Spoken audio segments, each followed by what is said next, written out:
প্রিয় বন্ধুরা, শুভেচ্ছা অভিনন্দন, ভালোবাসা। এখন শীতকাল, আর শীতকাল মানেই সরিষা ফুলের চাষ, সরিষার আবাদ। আর এই শীতকালে সাধারণত সরিষা চাষ হয়ে থাকে। কি সুন্দর হলুদ ফুল দেখাবো, সরিষার ক্ষেত, সাথেই থাকুন। ফুল ফুটে রয়েছে। সরিষা,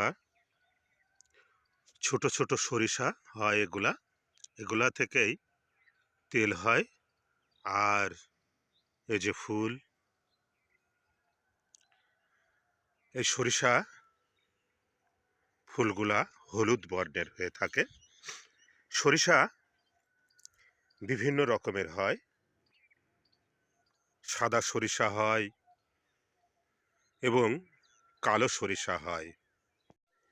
সরিষার ফুলের গন্ধ আছে কিনা,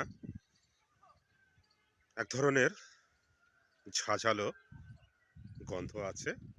সরিষা ফুলের গন্ধটা অনেকটা সরিষার তেলের মতো, যারা ঝাঁঝালো গন্ধ লাগে, ঠিক ওই রকম আর কি।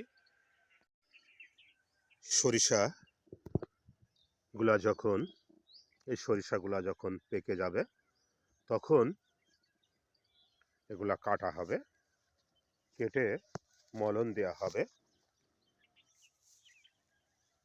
তারপরে এই সরিষার থেকেই তেল হয়ে থাকে। এই সরিষা গাছের পাতা আবার কেউ কেউ কোনো কোনো এলাকায় শাক হিসাবে খেয়ে থাকে। যেদিকে তাকাই হলুদ আর হলুদ, হলুদে সারা মাঠ একাকার। এমন সবুজের মাঝে, এমন হলুদের মাঝে এসে দাঁড়ালে মনটা নিমিষেই ভালো হয়ে যাবে। দেখেন বন্ধুরা, শুধু হলুদ আর হলুদ। পাশেই খেজুর বাগান। খেজুরের রস সংগ্রহ করার জন্য গাছগুলা কাটা হয়েছে। আর শীতকাল মানেই খেজুরের রস, খেজুরের গুড়, মৌ মৌ বাসনা। ফুলগুলা বাতাসে দোল খেয়ে যাচ্ছে। ঝিরিঝিরি হাওয়া দোল খাচ্ছে ফুলগুলা।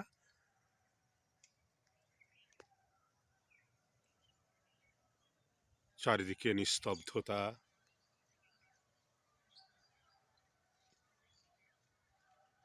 একটা ভালো লাগার দৃশ্য। ফুলের মাঝে এলেই মনটা ভালো হয়ে যায়। ফুল ভালোবাসার প্রতীক। ফুল মানুষকে মন ভালো করে দেওয়ার ক্ষমতা রাখে।